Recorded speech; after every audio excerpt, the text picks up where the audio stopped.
Spider-Man is a comic book superhero and a character that is so immersed in media, not only does he not need an introduction, but all of you already know all about his origin, his powers, his character, and everything else about him. In fact, he's probably the most well-known superhero there is, next to Batman of course. And Spider-Man's been in comics since 1962, and he has never left the world since, as something about his character really connects with audiences. And no matter how bad the franchise gets, Spider-Man always sticks around. And believe me, it has gotten bad. We don't really talk about this. But because of Spider-Man's popularity, he will never disappear from media. And over the years, like any good superhero, he has died several times.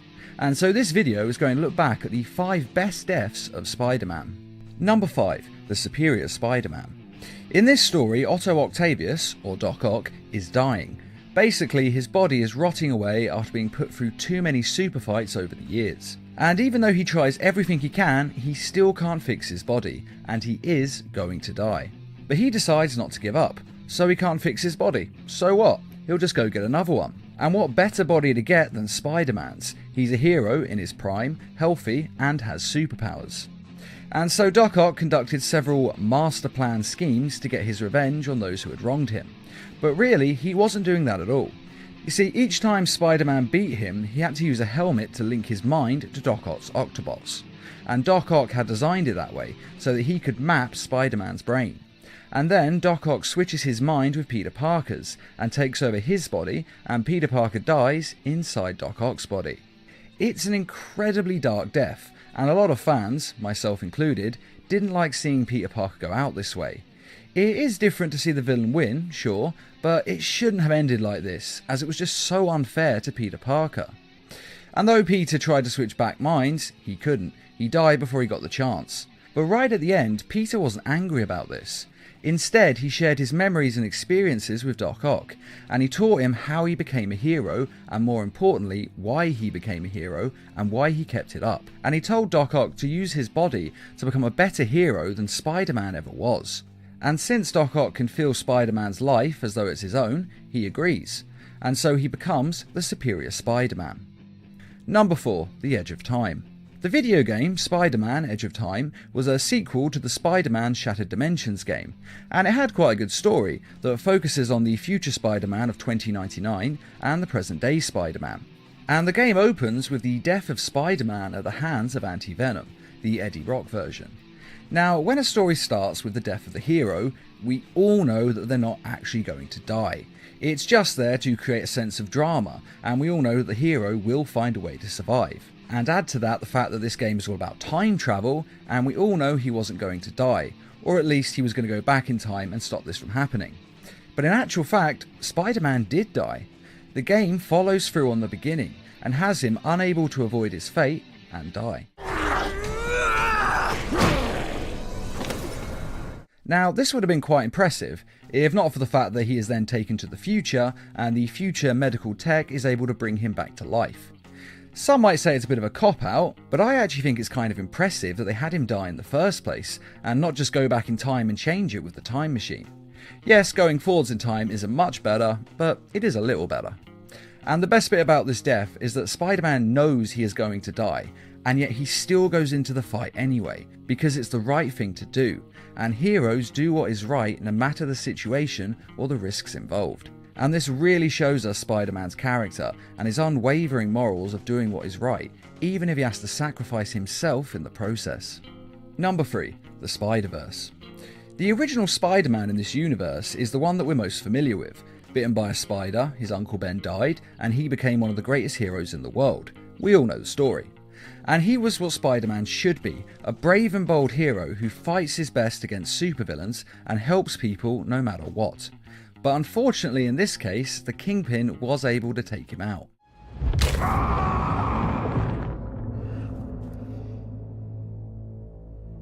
Get rid of the body. Now, he only appears briefly in this film, but he makes a great impact, especially on Miles Morales. Because Miles only becomes a hero because Spider-Man is gone and the void needs to be filled. And though other Spider-Men from other universes helped train him, I honestly think the one who had the most influence on his life was the one who died, as he showed him what it meant to be a hero, what you had to give and the risks involved. And without him dying, then Miles would have never become Spider-Man, as it's not the life that he wanted. So basically, Peter Parker has become Miles Morales' Uncle Ben, as beforehand Miles didn't want to be a hero, but after the death of Peter Parker, he realises that he has to become a hero. With great power comes great responsibility. So it's a slightly different take on a very familiar story. Which is also why this death works so well, because if it was any other superhero, this wouldn't work. If it was a hero we didn't know who just dies in the first 5 minutes of the film, no one would really care. But thanks to all the Spider-Man movies, comics and video games, everyone on the planet is familiar with his character, to the point where newer films, such as the Marvel ones, don't even bother telling his origin story, because we all know it at this point. And it's because of this that we can really feel his death in our hearts, even though he's barely in the film. Number 2. The Snap. When talking about the death of Spider-Man, Thanos' finger snap has to be mentioned. One of the best superhero movies ever made that sees Spider-Man teaming up with a host of other heroes. He travels with Iron Man and Doctor Strange into deep space, and finally to an alien world, where he teams up with even more heroes to fight Thanos en masse. And it's a great sequence to watch, and must have cost millions to make.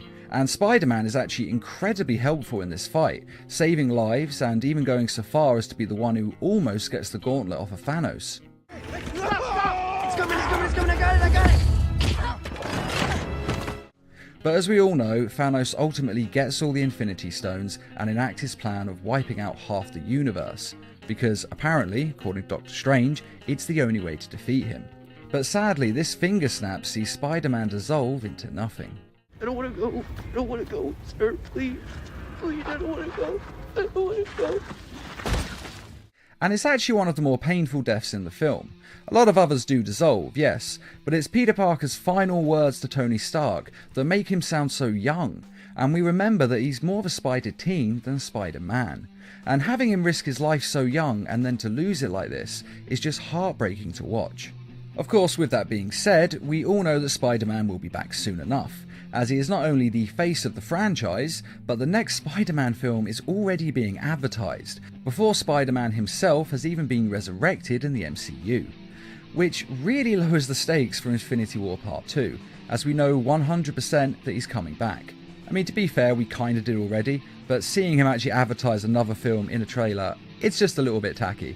They could have waited a few more months. But even when we take that into account, it's still a great death, and one of the more memorable out of everyone else who died in that film. And without a doubt, it's the death of Spider-Man that audiences are now the most familiar with. And though it may seem a bit simple, as it's just Thanos snapping his fingers, don't forget that finger snap was a decade in the making. Number 1. Ultimate Spider-Man. Now, this is widely considered to be the best Spider-Man death that we've ever seen, and for good reason. In the Ultimate Universe, Spider-Man is still the Peter Parker that we know and love, though he's a little bit younger in this version. But he's a hero with the same powers and pretty much the same past. And in this universe, the Sinister Six have broken out of prison and are coming for Peter Parker. Not Spider-Man, but Peter Parker, as they know who he is and more importantly, where he lives. Now, Peter manages to get Aunt May and Gwen Stacy out of their home and to safety, and then he heads off for the confrontation with the villains. And his end really begins on the way there when he takes a bullet intended for Captain America. And obviously a bullet wound is the last thing he needs when he has to go fight some of the most powerful supervillains in the world. But he is Spider-Man, and so he manages to work up the strength to stand. Now, he can't go to a hospital without giving away his identity, so instead he webs his wounds as closed as possible and gets web-slinging home. He could have obviously gone somewhere else to get patched up, but he desperately needs to get home because he's scared they're going to hurt innocent civilians. And I have to say that doing all of that with a bullet wound takes a willpower made of iron. And then when he arrives home, there is a truly epic showdown, which sees Electro, Sandman, Vulture, Kraven and Norman Osborn versus Spider-Man and the Human Torch and Iceman, who at this point in that universe have been living with Peter Parker. Now, you may have noticed I only listed 5 of the Sinister Six there, and that's because Norman Osborn has killed Dr. Octavius. When the Doc said that he didn't want to waste time killing Spider-Man, he just wanted to get on with his life. But the fight with the Sinister Five still has quite a few eventful moments. But my favourite moment is without a doubt when Aunt May returns, gun in hand, and guns down Electro.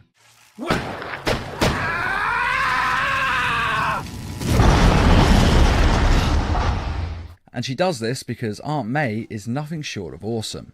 Now this fight is huge, and Spider-Man and the others take out as many as they can, until finally it ends with a one-on-one fight between Spider-Man and the Green Goblin. And just as the two of them are staring each other down, they are then interrupted by Mary Jane Watson, who is driving a stolen van, and she drives it straight into the Green Goblin, crushing him. Because MJ is pretty awesome too. But the Green Goblin isn't finished yet, and he gets back up, only to be knocked back down by Peter Parker, who lifts and throws the van on top of him with such force that it explodes. And this final feat of strength takes the Green Goblin down, which is good, because it also took everything that Peter Parker had left, and he collapses to the floor and dies from his injuries. And he dies happy, because he is able to save his Aunt May's life. He couldn't save his Uncle Ben, and the guilt of that defined the rest of his life, but this time he does the right thing and he saves his Aunt May, and he is able to die in peace, safe with the knowledge that his mission is complete. It's a very touching end that is actually very well written and thought out, and with Miles Morales taking over the mantle of Spider-Man, it wasn't just a normal, okay they're dead but they'll be resurrected in 6 months. Instead of this, they actually made a very emotional story about a hero who's willing to sacrifice everything to save those that he loves. And killing off Peter Parker like this for real was a great move to my mind, as it shows us that the stakes on these heroes' lives are real, and these people are truly heroes as they are willing to give their lives to save others. I do actually like the character of Peter Parker, and I did want him to survive, but I like it even more when writers follow through on their deaths, as I'd rather that a character either stay dead or just never die, rather than have them pop back to life every 5 minutes. And also, like the Spider-Verse film, Peter Parker's death led to Miles Morales taking over the mantle of Spider-Man, in an attempt to live up to the Peter Parker legacy. And personally, I think having him take over as the new Spider-Man was a fantastic idea, because Miles Morales is actually one of my favourite Marvel characters. And that is Spider-Man's 5 greatest deaths, though I'm sure we all have different opinions on which one of these deaths was the best. So which of these deaths was your personal favourite?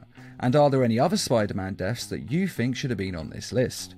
Be sure to let us know in the comments, and I'd just like to say a quick thank you to those who made this video possible by donating to the Needlemass Productions page on Patreon. And as always, thanks for watching, and feel free to subscribe, share, like, and comment.